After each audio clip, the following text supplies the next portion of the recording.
Exercice 43, page 52. Pour travailler la capacité 1, étudie le signe d'une fonction polynôme du second degré donnée sous forme factorisée. Donc ici, nous avons une fonction f, c'est une fonction polynôme de degré 2, et il faut, première question, factoriser pour construire son tableau de signes. Donc on va regarder le facteur commun.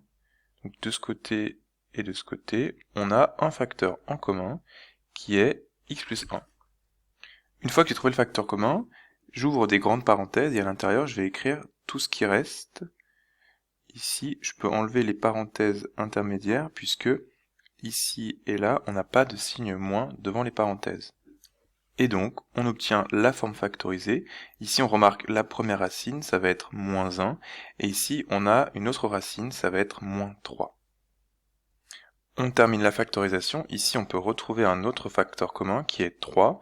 Donc, on va l'écrire devant les parenthèses. Et ici, 3 fois 3, c'est 9, puisque le facteur commun est devant. Ici, j'ai trouvé les racines. Donc, pour cela, j'ai résolu f de x égale 0. Cette équation me donne deux solutions, moins 1 et moins 3, qui sont donc les racines de ma fonction. Je mets la plus petite racine à gauche. Et ici, il faut que je regarde le signe de a. Le signe de a qui va être positif puisque a ici vaut 3. Donc de chaque côté à l'extérieur des racines, j'aurai le signe de a qui est plus, et entre les racines, j'aurai l'autre signe moins.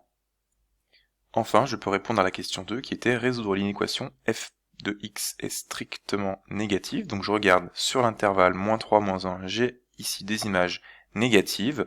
Moins 3 et moins 1 ne font pas partie de l'ensemble solution puisque leur image n'est pas strictement négative.